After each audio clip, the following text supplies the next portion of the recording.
Hello and welcome to From the South, teleSur's daily news show. We start off in Latin America. The 17th summit of the non-aligned movement came to a close over the weekend, but not before countries in attendance committed to revitalizing the movement and to urging the United Nations to reform towards a better inclusion of their countries in the Security Council. Member states also committed to building more solidarity, launching new alliances, working on promoting peace, eradicating poverty, and addressing climate change on the world stage. Our Venezuelan correspondent Cody Weddle has more. The 17th annual non-aligned summit has come to a close on Venezuela's Margarita Island. It ended on Sunday, and as promised, the groups released a final concluding document. In that document, they commit to revitalize this group, and they also commit to use this group to attempt to change the United Nations, specifically the United Nations Security Council, and to include more non-aligned voices within the Security Council. Now, the group also promised to increase solidarity among member countries.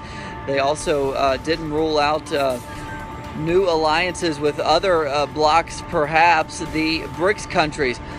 The bloc also recommitted itself to some of its core values, such as addressing climate change and the struggle for peace. They also denounced the situation in Puerto Rico, which they consider to be dominated by U.S. interests. Now, Venezuela will occupy the presidency of the non-aligned movement for 3 years now, ahead of the 18th summit, which will be held in a still undetermined location.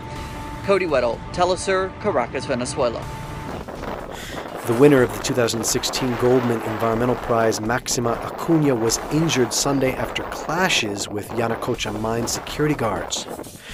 Argentine authorities have suspended the operations of a mine in Veladero after a small quantity of processing solution containing cyanide leaked outside a processing area.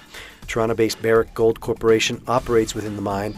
Company representatives said no solution from the pipe reached any water sources and that the impacted area had been remediated.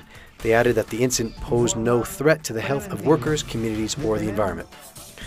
A Colombian jungle community is hosting a summit bringing together 26 indigenous peoples from the region to discuss how to save their culture and territory. On to world news. New Jersey authorities have arrested 28-year-old Ahmad Rahami, the chief suspect in the weekend bombings in Manhattan. There was a brief shootout in which both he and a police officer were shot. Law enforcement authorities believe Rahami is part of a domestic terrorist network. In Turkey, nearly 28,000 teachers have been expelled from the profession and over 9,400 others have been suspended over alleged links with terrorism. Speaking after a cabinet meeting, Deputy Prime Minister Nurettin Canikli said the investigations into the suspended teachers were still underway. The Prime Minister of the United Kingdom, Theresa May, told the international community at a sideline of the UN General Assembly that a new rule should be established in sheltering refugees. May said that countries have the right to control their borders to reduce onward flows of illegal and uncontrolled migration. At least 17 people have been killed in the capital of the Democratic Republic of Congo during clashes between the police and anti-government protesters. 3 of the people killed were police officers.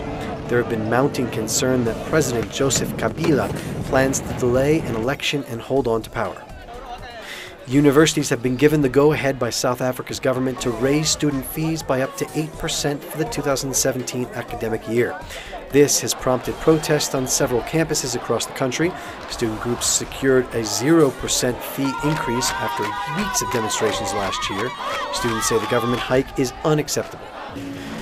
A Norwegian former hostage described his psychological torture as he heard his friends being beheaded by Islamic State group militants during a year-long captivity in the southern Philippines. Kjartan Sekingstad said he narrowly survived military attacks against his captors with a bullet piercing his backpack. Tens of thousands of Palestinians around the world marked the 34th anniversary of the Sabra and Shatila massacre Friday. The massacre saw the killing of thousands of Palestinians by Lebanese Christian militants allied with Israel over a 3-day period on September 16, 1982.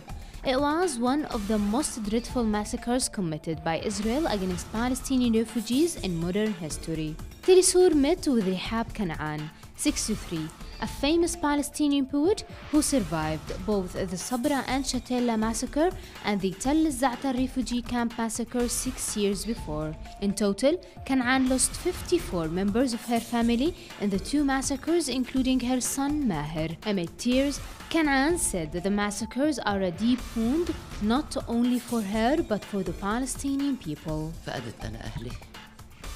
I lost 51 members of my family during the Tel al-Zatar massacre, including my parents, my 3 sisters, and 5 brothers, in addition to other relatives. I also lost 2 of my cousins and my son in the Sabra and Shatila massacre. It is very painful for me that I have to remember this wound every year, not for my son, but for all the martyrs of the massacre. The Sabra and Shatila massacre took place after the Israeli army led by Ariel Sharon surrounded the Palestinian refugee camps of Sabra and Shatila in West Beirut on September 15. The next day, Israeli soldiers allowed about 150 Christian militant men into the camps. The men were close to the KANAAN party, or Phalange, a predominantly Christian Lebanese right-wing party. The Phalange, who were bitter enemies of the PLO, believed erroneously that their leader Bashir Gemayel had been assassinated by Palestinians. The militia slaughtered the residents, killing approximately 3,500 to 8,000 people in a gruesome massacre, including children, women, and elderly. Noor Harazin, teleSur's TV, Gaza.